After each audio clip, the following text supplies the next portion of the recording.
to another episode of the Good Advice Podcast. You're tuning in to another episode where we're going to talk a little shop today, talk a little business today.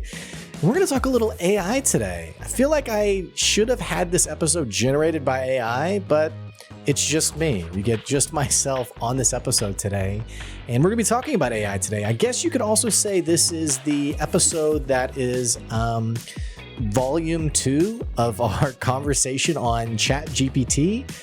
My first episode got some funny reactions to it. We're going to be talking more about ChatGPT today and AI in general, and more importantly, how should you be using these things for your business?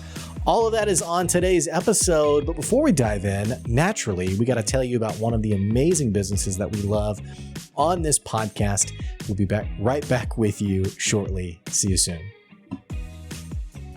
You know that feeling at 10 o'clock at night when you finished a long day of work and you're trying to figure out all the financials of your business? Well, the good news is you don't have to be an expert in this space. You got to just know who is the expert to call. That person is Steve Lay with Equity Business Solutions, and he does business bookkeeping services better than anyone else I know. By not only helping you manage your books, he can also be the expert to help you understand your books. On top of that, he also handles payroll for businesses and really takes the worry and stress of managing all of these things so that you can focus on running your business well. So what are you waiting for? Stop wasting time trying to understand all these elements of your business. Call Steve Lay at Equity Business Solutions and he'll show you the value beyond the numbers. Go to equitybusinesssolutionsllc.com to find out more. So there are a couple of things that have been happening that got me thinking about this conversation. I will say that several months, maybe several weeks, I kind of lose track of our episodes, but I put out an episode earlier this year that said something like, I think it was called, "Is ChatGPT Good for Business?"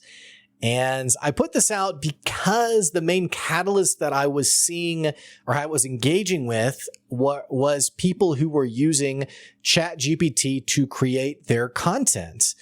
And this has always been something that's been fairly countercultural to the way that I do business.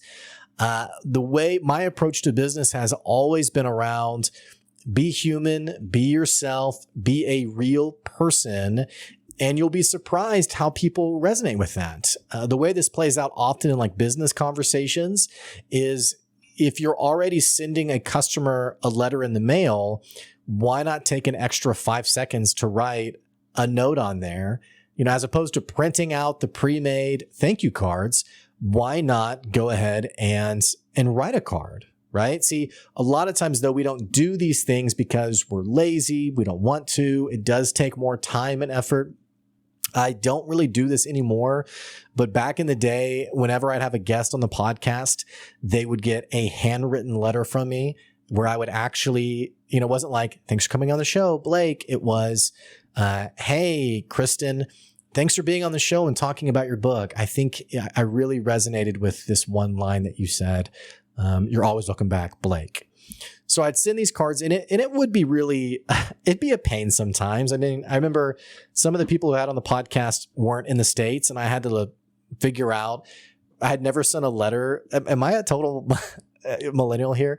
I had never sent a letter outside of the United States. So I had to figure out like how much postage do I need and things like that. But I've just found that doing these things intentionally, it sets you so much more apart from your competition. And I've also, frankly, I mean, at the end of the day, you want to be the best option. You want to deliver on what you say you will. But to be totally honest, you don't have to be the best. You just have to be willing to put in the work to differentiate yourself from your competitors. And I think that differentiating point isn't always literally different. I think sometimes the experience that people have in working with you, it can be totally different when you just take those extra steps. So that brings me to our conversation on ChatGPT today. So I put this piece of content out several weeks ago because people were writing their social media posts with ChatGPT. And I kind of want to revisit that conversation, and I want to talk about why am I talking about this today? And ultimately, should you be using these AI tools for your business? If you're running a small business, should you be using AI? Now, if you have literally 5 minutes to listen to a podcast and you're never going to listen to this again, my short answer is yes, you should be using AI. In the same way that when I talk to people about, hey, should I use an automated calendar service? I say, yeah, you should. Like, why would you book all these things manually? You should be using something automatic. When someone buys from you, should they get an automated email that says, thanks for purchasing from us? The answer is yes, they should. However, these things don't exclude the human side of how we do business. And I think that is what people are missing. So several weeks ago, put out this episode, should you use ChatGPT? And I complained about, like I said, people creating content and all these things. Well, someone, a fellow business owner, rightfully pointed out, Blake, you're missing it. Like, you're being too harsh to ChatGPT. And I think that's fair. I think that is fair. Because since then, I started digging in on ChatGPT and frankly realizing some really cool stuff that it could do. I was like, wow, if I'm a business owner, I'm both excited and maybe a little nervous. Like, for example, I discovered this whole niche of like website creation through AI. And if I'm a web developer, I'm maybe a little bit nervous about that. There's a popular service called Midjourney that creates art for you. If I am an artist, I'm maybe a little bit nervous with that. Nervous maybe isn't a strong word. I don't think these things will ever like eclipse what we offer ultimately. But what I will say is it does give you one additional thing to compete against. Great example here would be like Fiverr. It's no different already that if I need a new website, I could pay someone $5,000 or I could go to Fiverr and get it done for $200. Now, let's be honest and realistic. Before any web developers call me angrily, I am on your side. I would tell a customer 10 times over if they were buying a website, I would say, hey, you get what you pay for. If you're going to do Fiverr, you should be expecting to get a $200 website. But my point is, as a business owner, if you are a web developer, you now have one added nuance of when people ask, what do I get from you versus Fiverr? What do I say to that? The same thing's not untrue about ChatGPT. Now, interestingly enough, as a little segue or side conversation, Stanford published an article just this past week, a study that basically talked about how ChatGPT has gotten dumber over the last few months. Now, a lot of people jumped on ChatGPT because some of the things it was accomplishing was pretty incredible, but apparently, and I don't know the nuance of this exactly, but apparently OpenAI has both reduced the processing power of it, which is getting us dumber answers, as well as AI in general is learning from us as human beings. And there's something to be said about the collective stupidity of people. And as it's consuming our own stupidity, it's ironically being made dumber. But as a test, I went ahead and I was putting up a blog post this past week. And I like to think that I'm a decent writer. I have a long writing background. So I enjoy writing. It's very easy for me to write. Well, I wrote this blog post and I thought, I wonder what ChatGPT would say about this. So I put it in ChatGPT. I already knew it didn't have any errors in it, but I asked ChatGPT, hey, let me know if there's any grammatical errors in it. Well, ChatGPT gave me a list of like 20 things that was like, hey, you misspelled this. You should change it to the correct word, this. And I was looking at the original blog post and I was like, no, I didn't. And this got me on a rabbit trail of other examples. I saw another example on social media where the person said, they tested ChatGPT and they said, hey, count how many words are in this sentence. And the sentence they provided had 11 words. Well, ChatGPT said, it has 10 words. And the person said, no, it has 11 words. And ChatGPT said, I'm sorry, it doesn't. It has 10 words. And then it listed the words. And then the list even had number 11 word on it. And the person said, but it clearly has 11 because you even just did a list of 11. And then ChatGPT like broke and was like, I'm sorry, I can no longer provide help in this area or what have you. So I just think it's kind of funny that this thing that some people were hailing as like the boon for small businesses, it's showing a little cracks. It's showing a little, and again, now the people who love ChatGPT are going to be emailing me like, you're so anti-ChatGPT. Let me get to the point of what I'm talking about today. Because I promise I'm actually not, I said in the first few minutes, I said, should you be using AI? My answer is yes. However, I think the point that I'm getting at is there will never be a silver bullet to how you run your business. Running a business is hard. It takes attention. I think anything in life worth doing, that those things are true. Being married successfully, as in a marriage that is sustainable and continues. Parenting, those are the two that come to mind, honestly, but these are things that they take a lot of work. They're not intrinsically easy. And as wild as my 3-year-old is, there is no parenting book, although there are tons out there that are amazing. There is no singular parenting book that is a silver bullet that will forever solve all your problems. It reminds me, so I'm a Christian. It reminds me of my wife was at a wedding, and it's like your typical pastor gives like the whole like if you're not from the South, you may not get this, but the pastor gives like the typical like, if you keep God the center of your marriage, like keep God the center. Well, this pastor goes, and like I said, my wife and I are both Christian. The pastor goes to this couple getting married.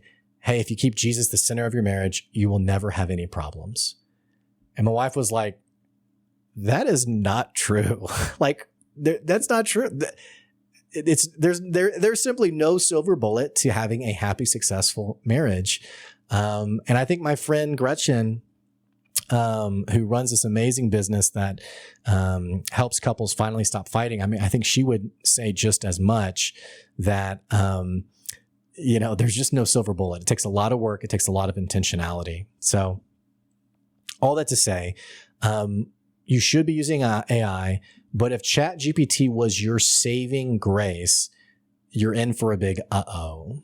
Now, bringing me more deeper into this conversation, I read a story about businesses that are now using AI to answer the phone for customers. Now, this isn't very different from what we're used to. I mean, we've all called in on a phone line that, if you need this, press 1 or press 2, or if this is about your blank, press 1 or say yes.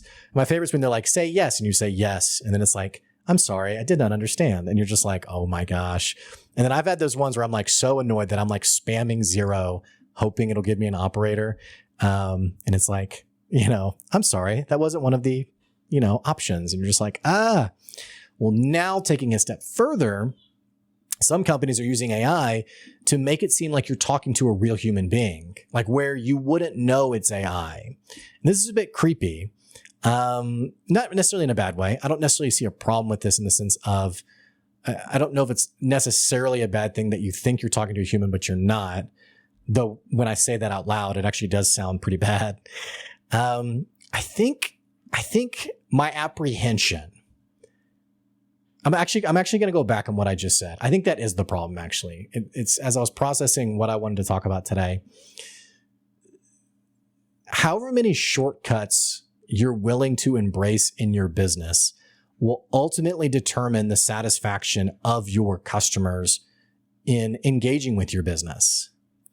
So if you're all about cheapest cost, trying to cut as many corners as possible, your customers are going to have a much rougher experience than someone would have with one of your competitors who's going to treat them better. So when I talk about AI, my caveat to this whole thing is this warning of be careful how much you embrace, because if you go too far down the road of scalability, using technology, what have you, you are going to lose that human piece of what people resonate with. that human element, like my friend Brian Sexton, who's published a book called People Buy From People. He talks, and he's an amazing salesperson. He's been a salesperson for 20 years. He's incredible. He talks about how people buy connection. When they connect with you, that's the first step to for someone buying from you. And so my warning is, hey, as we go down the road of AI, don't be so obsessive about saving costs and route of ease and what have you, that you lose the opportunity to connect with your customer. And I want to bring this all back to a thing that my friend Damon Burton, who runs SEO National, talked about. I read a post from him a few weeks back. He was talking about AI. He's like, what should we think about AI? And he said, honestly, AI allows you to do more of what you already do. And he said it much more eloquent than that. But I really resonated with this. And I think this is the answer. When we talk about AI tools for your business, are they bad? Are they good? It's neither. AI will simply help you it will help you be more of who you already are. So if you were someone who approached business from squeezing out the very next dollar from your customer, cheating them on the experience of what they could have in working with you, you're cutting corners, you're doing things that are in your best interest and not in your customer's best interest, then AI will be a tool that you will use incorrectly to the detriment of your buyer. And there will be answers there for you for how you can utilize it. I say answers, I mean, there are options there for how you can use it, but I don't think it's a great path to long-term success in your business. I think if you do business the right way, there are equally some pretty incredible ways that you can use AI to help your customer have the experience they deserve. And I don't know if this episode is like too vague or too not specific enough, like now go use these tools, because I'm still experiencing and discovering this industry myself. But I think wherever you go with AI, it makes sense to embrace it, but to think about how does this complement the values of how I approach my business, the way I do business? How can these things complement the level of service and attention I want to give every customer already? And, as long as you're doing business the right way, I think some of these tools can be pretty incredible. So anyway, that's today's good advice, a quick episode on AI. If you have some tools yourself that, here's the deal. I know I said that I think you should use it, and then I berated ChatGPT for 20 minutes. Send me your favorite tool. Email me, blake@goodadvicecoaching.com, and send me, hey, this is what I've been using for my business. It's really great. Here's how I've been using it. Because I genuinely want to spotlight these things. I genuinely want to give people, hey, here are some AI tools you can use that are really freaking cool. I mean it when I say I want to be able to do that. So, feel free to send me those things. And like I said, I'll spotlight it on the podcast. So anyway, that's today's good advice. Don't forget, you can support the podcast on our Patreon, patreon.com/goodadvice. And if you want to advertise on the podcast, again, you can do that. Just email me, blake@goodadvicecoaching.com. Hey, I appreciate you guys trusting me, listening to me, and continuing to follow me. And that's today's good advice. I'll catch you later. See ya.